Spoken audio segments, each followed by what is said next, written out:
యాక్చువల్‌గా ఉప ముఖ్యమంత్రి కార్యాలయం నుంచి ప్రకటన అనే పేరుతో పవన్ కళ్యాణ్ ఒక ప్రకటన ఇచ్చాడు. సో, దీని నేపథ్యం చూద్దాం ముందుగా. దాని తర్వాత ఈ ప్రకటనలో ఏముంది? దాని రియాక్షన్స్ ఏంటనేది తర్వాత చూద్దాం. యాక్చువల్‌గా ఏందంటే, తూర్పుగోదావరి జిల్లాలో కొన్ని థియేటర్లు యాజమాన్యులు మాకు ఇష్యూస్ ఉన్నాయి. మాకు ఈ రెంటల్ సిస్టము మాకొద్దు. మాకు షేరింగ్ గావాలి అనేది వాళ్ళు మాట్లాడారు. పర్సెంటేజ్ అంటారు దాన్ని. పర్సెంటేజ్ కావాలనేది మాట్లాడారు. మామూలుగా మనకి 90స్, 80స్, 90స్‌లో అంతా కూడా ఈ పర్సెంటేజ్ సిస్టమే ఉండేది. ఆ తర్వాత 2000 సంవత్సరం నుంచి రెంటల్ దీనికొచ్చేసింది. రెంటల్‌కి పర్సెంటేజ్ సిస్టమ్‌కి తేడా ఏందంటే, రెంటల్ అంటే ఒక థియేటర్‌కి పర్ డేకి ఇంత రెంట్ అని వాళ్ళు ఫిక్స్ చేస్తారు. ఎన్ని రోజులు మాట్లాడుకుంటే అన్ని రోజులు రెంట్ ఇవ్వాలి. ఆ సినిమా హిట్ అయినా, ఫ్లాప్ అయినా వాళ్ళకి సంబంధం లేదు. రెంట్ కడితే చాలు వాళ్ళకి. సో, ఇది రెంటల్. దీనివల్ల థియేటర్‌లు వాళ్ళు ఇబ్బంది మాకిది అని చెప్తున్నారు. ఎందుకంటే పెద్ద సినిమాలు బాగా కలెక్షన్ చేసినప్పుడు వీళ్ళకి సేమ్ రెంటే వస్తది. కానీ ఇతరేతర ఖర్చులు బాగా పెరిగిపోయినాయి థియేటర్లకి. ఒకప్పుడు థియేటర్ల ఖర్చులు తక్కువుండేవి. ఇవాళ థియేటర్లకి సిబ్బంది కావచ్చు, మెయింటెనెన్స్ కావచ్చు, ట్యాక్స్‌లు కావచ్చు, ఇవన్నీ కూడా బాగా పెరిగిపోయినాయి.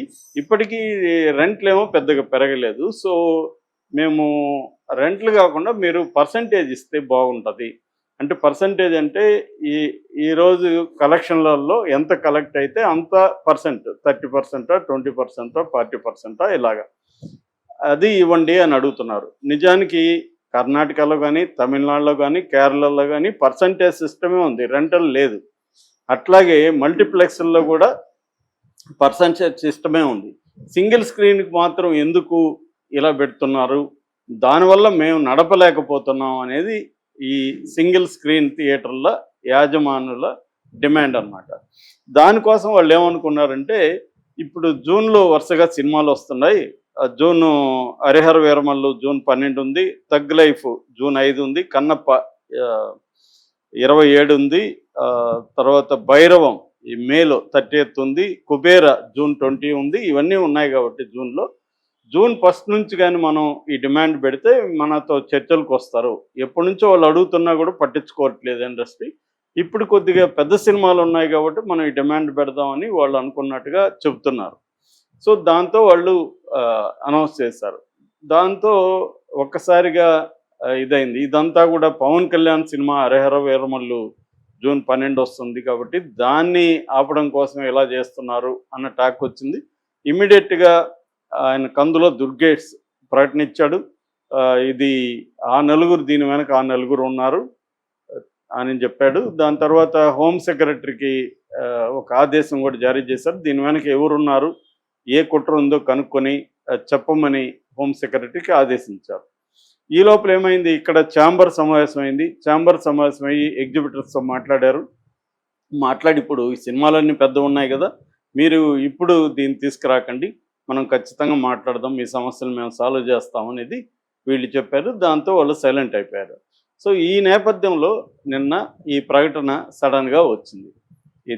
ఏది పవన్ కళ్యాణ్‌ది. ఈ పవన్ కళ్యాణ్ ప్రకటనలో ఏముందంటే చాలా కోపంగాను, ఆగ్రహంగాను, కక్షపూరితంగా గూడా ఉన్నట్టుగా మనకి ఎవరికి చదివినా అది అర్థమవుతుంది. ఎందుకంటే ఫస్టు సీఎంని కలవలేదు.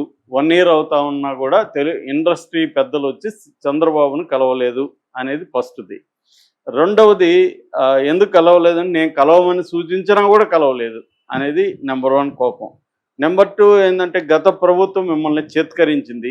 మీకు జగనే సరైనోడు అన్న పద్ధతిలో మాట్లాడారు. మూడవది ఏందంటే వ్యక్తిగతంగా మీరొచ్చి కలిసారు. మీకు అవసరం ఉన్నప్పుడు ఏ సినిమా రిలీజ్ అయితే ఆ ప్రొడ్యూసర్లు వచ్చి కలిసారు తప్ప ప్రతినిధులతో వచ్చి కలవమని మేము చెప్తే కూడా వినలేదు. అదే గతంలో జగన్ మిమ్మల్ని వేధించడం కోసం థియేటర్ల దగ్గర తహసీల్దారులను పెట్టి ఎంత కలెక్ట్ అవుతోంది, ఏంటి రేట్లు ఎట్లా పెంచుతున్నారో చూసి మిమ్మల్ని వేధించలేదా? మేము ఆ భయం చేయట్లేదు కదా అనేది మూడవది. నాలుగవది ఏందంటే మేము సినిమా పరిశ్రమ అభివృద్ధికి కట్టుబడి ఉంది కూటమి. యాక్చువల్‌గా పర్యాటక రంగాన్ని ఎలాగైతే ఇండస్ట్రీగా అనౌన్స్ చేసామో సినిమాని కూడా ఇండస్ట్రీగా అనౌన్స్ చేయాలని మేము అనుకుంటున్నాం. నేను చంద్రబాబుతో కూడా మాట్లాడాలనుకుంటున్నాను. సో, కాంప్రహెన్సివ్ ఫిల్మ్ డెవలప్‌మెంట్ పాలసీని మేము ఎవాల్వ్ చేద్దాం అనుకుంటుంటే మీరు ఇలా ప్రవర్తిస్తారా, మీరు నాకు రిటర్న్ గిఫ్ట్ ఇచ్చారు, థ్యాంక్ యూ మీరు ఇచ్చిన దానికి, అంటే నేను సినిమా ఇండస్ట్రీకి ఎంతో చేయాలనుకుంటుంటే మీరు నా సినిమాకే ఎసురు పెట్టాలనుకున్నారు అనేది ఓవరాల్ ఎసెన్స్.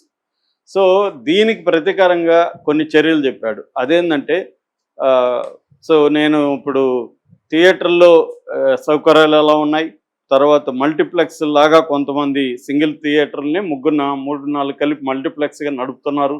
వాళ్ళు మల్టీప్లెక్స్ ట్యాక్స్ కడుతున్నారా, సింగిల్ స్క్రీన్ ట్యాక్స్ కడుతున్నారా, తర్వాత లీజుదారులు ఎక్కువ థియేటర్ లీజు తీసుకున్నట్టు నాకు దృష్టికి వచ్చింది.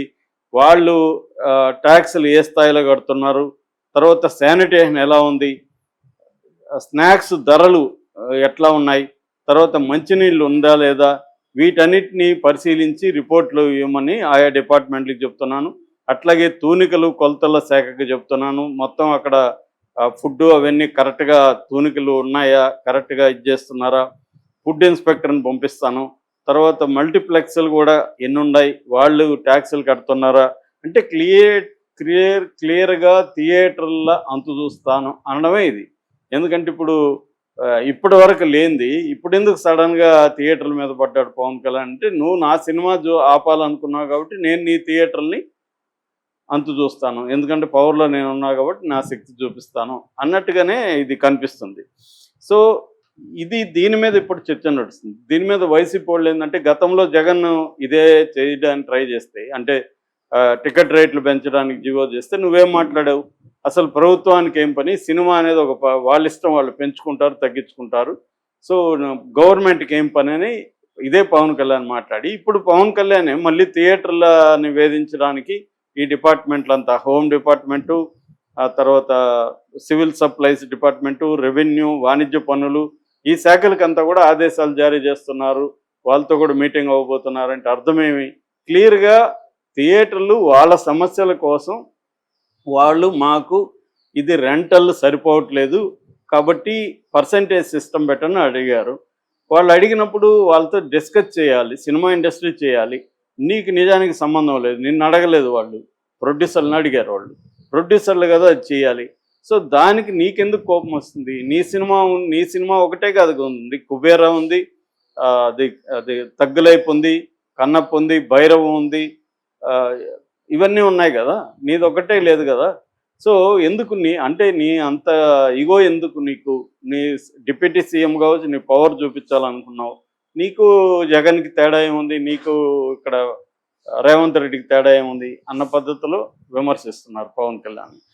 అట్లాగే అయితే దీని వెనక ఇంకొక కుట్ర కోణం కనిపిస్తుంది. ఆ నలుగురు అన్నారు కందులు దుర్గేష్. ఆ నలుగురు ఎవరు? ముందు నుంచి కూడా ఆ నలుగురు అనేది మనం చిన్నప్పటి నుంచి వింటున్నాం, 10-15 ఏళ్ళ నుంచి వింటున్నాం. ఎందుకంటే థియేటర్ల పరిస్థితి ఏమైందంటే, ఆంధ్రప్రదేశ్లో ఇప్పటికీ ఆంధ్ర తెలంగాణ కలిపి 1500 థియేటర్స్ వరకు ఉన్నాయి. ఇది సింగిల్, అవి కాకుండా ఇవన్నీ ఉన్నాయి సింగిల్ స్క్రీన్లు. ఇప్పుడు మల్టీప్లెక్స్లు ఏమో పర్సంటేజ్, దీనికి ఎవడు అడ్డు చెప్పట్ల. మల్టీప్లెక్స్లో విషయం ఏంటంటే, మల్టీప్లెక్స్ చెప్పిందే వింటున్నారు.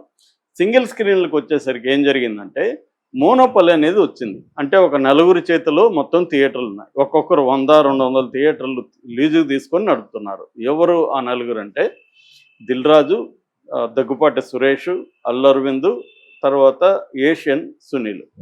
సో వీళ్ళు నలుగురు థియేటర్స్ని తీసుకొని వీళ్ళు నడుపుతున్నారు. మిగతా అక్కడక్కడ కొన్ని థియేటర్స్ చిన్న చిన్న గ్రూప్స్లో కూడా ఉన్నాయి. ప్రధానంగా ఈ నలుగురు ఉన్నారు. సురేష్ కూడా చాలా వరకు విత్డ్రా చేసుకున్నాడని చెప్తున్నారు. సో ఈ నలుగురు నడపడంలో మంచి ఏంటి చెడ్డ ఏంటి అంటే, మోనోపలి ఉందని. నిజానికి ఇండియన్ ఇండస్ట్రీలోనే మోనోపలినే ఉందనేది చాలామంది ఎకనామిస్టులు చెప్తున్నారు. లేటెస్ట్గా బిహోల్డ్ ద లెవియతన్ అని ఒక పుస్తకం వచ్చింది. ఆ పుస్తకం రాసింది ఎవరంటే సౌరభ్ ముఖర్జీ. అందులో అతను చెప్పింది ఏంటంటే, ఇండియాలో 20 టాప్ కంపెనీలు 70% లాభాలని వాళ్లే పొందుతున్నారు. అంటే మొత్తం మోనోపలైజ్ అయింది. ఫర్ ఎగ్జాంపుల్ ఏషియన్ పెయింట్స్ కానీ, బజాజ్ ఫైనాన్స్ కానీ, హెచ్డిఎఫ్సి బ్యాంక్ కానీ, నెజ్లే కానీ, మరికో కానీ, బ్రిటానియా కానీ, ఇవన్నీ ఆయా రంగాల్లో మోనోపలీ ఉన్నాయి. అంటే 70% ప్రాఫిట్లు 20 కంపెనీలకే వెళ్ళిపోతున్నాయి.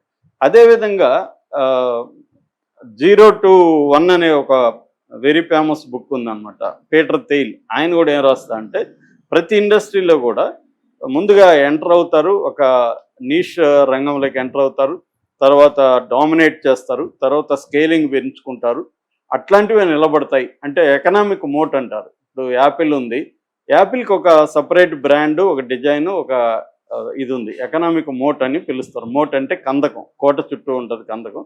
అలాగే ఒక కంపెనీ కూడా బలమైన కందకం లాంటిది, ఇంకెవరు దాంట్లోకి ఎంటర్ కాకుండా ఏర్పరచుకొని మోనోపలి సాధిస్తారు. అట్లాగే సినిమా ఇండస్ట్రీలో కూడా మోనోపలి లేకపోతే అసలు ఈ థియేటర్లు మూసేసేవాడు. సింగిల్ స్క్రీన్ని ఒక్క ఓనర్ నడపలేడు, ఎందుకంటే వాడికి వర్కౌట్ అవ్వదు. ఇవాళ ఉన్న ధరలకి, ఈ కలెక్షన్లకి సినిమా కోవిడ్ తర్వాత సినిమా థియేటర్లకు వెళ్ళడం జనం తగ్గిపోయింది. దానివల్ల నడపలేని పరిస్థితి. కాబట్టి వాళ్ళు రియల్ ఎస్టేట్కి ఇచ్చేస్తారు, లేదా పెళ్లి మండపాలు గానో కన్వెన్షన్ హాల్ గానో ఏదో మార్చేస్తారు, లేదా అక్కడ ఏదైనా మంచి రియల్ ఎస్టేట్ ప్రాజెక్ట్ కడితే ఇంకా దీనికంటే బెటర్గా ఉంటుంది. కాబట్టి చాలా సింగిల్ స్క్రీన్లు మూతపడినాయి యాక్చువల్గా. ఇప్పుడు ఎందుకు అవి సర్వైవ్ అవుతున్నాయంటే ఈ నలుగురు తీసుకోవడం వల్ల వీళ్ళు ఏంటంటే ఒక దాంట్లో నష్టం వచ్చినా ఒక దాంట్లో కవర్ అవుతుంది. కాబట్టి ఒక 100 థియేటర్లు 200 థియేటర్లు పెట్టుకొని నడుపుతున్నారు. రెండోది వీళ్ళల్లో అందరూ కూడా ఆల్మోస్ట్ అందరూ కూడా ప్రొడ్యూసర్లు కాబట్టి, డిస్ట్రిబ్యూటర్లు కాబట్టి వీళ్ళకి రెగ్యులర్గా సినిమాలు వీళ్ళకే ఉంటాయి కాబట్టి నడపగలుగుతున్నారు. సో ఇది positive aspect of the monopoly. అయితే నెగిటివ్ ఆస్పెక్ట్ ఏంటి, నిజానికి పెద్ద ప్రొడ్యూసర్ల కంటే చిన్న ప్రొడ్యూసర్లు ఎక్కువ సఫర్ అవుతున్నారు ఈ సిస్టమ్ వల్ల. రెంట్ కట్టకపోతే రిలీజ్ అవ్వదు, రెంట్ కడితే రెంట్కి కూడా వీళ్ళకి రాదు, డబ్బులు రావు. ఒక చిన్న సినిమా రిలీజ్ కావాలంటే ఒక 100 థియేటర్లో రిలీజ్ కావాలంటే 50 లక్షలు ఖర్చు పెట్టాలి. అంటే డీటెయిల్ వాళ్ళకి క్యూబ్ లాంటి వాళ్ళకి ఇవ్వాలి, థియేటర్ రెంట్ ఇవ్వాలి, పబ్లిసిటీకి ఇవ్వాలి. ఇవన్నీ ఇస్తే మనం ఖర్చు పెట్టిన 50 లక్షలు కూడా రాదు చిన్న సినిమాలో. గమ్మునుంటే బాగుంటుంది, కానీ గమ్మున ఉండలేరు. ఒకవేళ ఓటీటీకి ఇద్దామంటే నువ్వు ముందు రిలీజ్ చేసుకునిరా అని చెప్తాడు. రిలీజ్కి వెళ్తే 50 లక్షలు ఖర్చు. థియేటర్ లేటెస్ట్గా 23 అనే సినిమా వచ్చింది, దానికి మంచి బ్రహ్మాండమైన స్పందన వచ్చింది, కానీ థియేటర్లు లేవు. ఎందుకు? ఈ సిస్టమ్ వల్ల. కానీ పెద్ద వాళ్ళు బాగుపడుతున్నారు. ఈ మోనోపల్లి వాళ్ళు ఏం చేస్తున్నారంటే వాళ్ళకి నచ్చిన సినిమాలు లేకపోతే వాళ్ళకి అనుకూలమైన సినిమాలు వేసుకోవడం, లేదా కాంపిటీషన్ వచ్చినప్పుడు చేయడం జరుగుతుంది. ఇక్కడ దిల్ రాజు గురించి మళ్ళీ ఇక్కడ ఏంటంటే ఇండస్ట్రీలో పాలిటిక్స్ ప్రతి దగ్గర ఉంటాయి. మన ఛానల్, ఒక చిన్న ఛానల్ పెట్టినా, ఒక ఆఫీస్ పెట్టినా పాలిటిక్స్ లేకుండా ఏముండవు. అలాగే దీంట్లో ఏంటంటే మైత్రి మూవీస్ వాడు ఇప్పుడు పవన్ కళ్యాణ్ హరిహర వీరమల్ల సినిమాని డిస్ట్రిబ్యూట్ చేయాలనుకున్నారు. దాన్ని మైత్రి మూవీస్ ఈ మధ్య డిస్ట్రిబ్యూట్లోకి ఎంటర్ అవుతుంది. దీన్ని అడ్డుకోవడానికి దిల్ రాజు ఏం చేస్తున్నాడు, దిల్ రాజు కానీ ఏషియన్ వాళ్ళు కానీ వీళ్ళు ఏం చేస్తున్నారంటే ఇబ్బంది పెట్టాలి, వీళ్ళని ఇబ్బంది పెట్టాలి అని చెప్పి చేస్తున్నారు అని ఒక వాదన. లేకపోతే నిజానికి వాళ్ళు పవన్ కళ్యాణ్తో గొడవపడే ధైర్యం వీళ్ళు ఎందుకు చేస్తారు? ఎందుకంటే ఆయన డిప్యూటీ సీఎం, ఆల్రెడీ 2 సార్లు చూశారు, జగన్ని చూశారు, రేవంత్ రెడ్డిని చూశారు. అధికారంలో ఉన్న వాళ్ళతో పెట్టుకుంటే ఏమవుతుందో సినిమా వాళ్ళకి తెలీదా? తెలుసు. కానీ ఇదేంటంటే ఇన్సైడ్ వార్లో భాగంగా జరిగింది. ఎవరు మైత్రి మూవీస్ వాళ్ళని అడ్డుకోవడానికి దిల్ రాజు వేసిన స్కెచ్ అది రివర్స్ కొట్టింది అనేది ఒక వెర్షన్ సినిమా ఇండస్ట్రీలో వినబడేది. రెండో వెర్షన్ నిజంగానే సినిమా థియేటర్లు సింగిల్ స్క్రీన్ ఓనర్లకు చాలామందికి ఇబ్బందులు అయితే ఉన్నాయి. ఆ ఇబ్బందులు సినిమా జూన్లో అయితే ఎక్కువ సినిమాలు ఉన్నాయి కదా, ఇప్పుడు మనం గొడవ చేస్తే మనతో చర్చలకు వస్తారు కదా అని ప్రకటించారు తప్ప వాళ్ళు నిజంగా పవన్ కళ్యాణ్ సినిమాని ఆపాలని ఎవరు అనుకోలేదు. కానీ మొత్తం ఎపిసోడ్లో పవన్ కళ్యాణ్ హర్ట్ అయ్యాడు, అతని ఈగో హర్ట్ అయింది. సో తన అధికారం తను చూపించుకోవాలని ఇప్పుడు బెదిరింపులు మొదలు పెట్టాడు అనేది జరుగుతుంది. సో ఎందుకు అసలు వెళ్ళాలి? ఒక సీఎం వస్తే అందరూ పోయి ఎందుకు ఆయన కాళ్ళ మీద పడి శాలువాలు కప్పి ఇవన్నీ ఎందుకు చేయాలి? వాళ్ళకి అవసరం ఉంటే పోతారు, లేకపోతే లేదు. మిగతా ఇండస్ట్రీలు అందరూ కట్టకట్టుకొని వస్తున్నారా?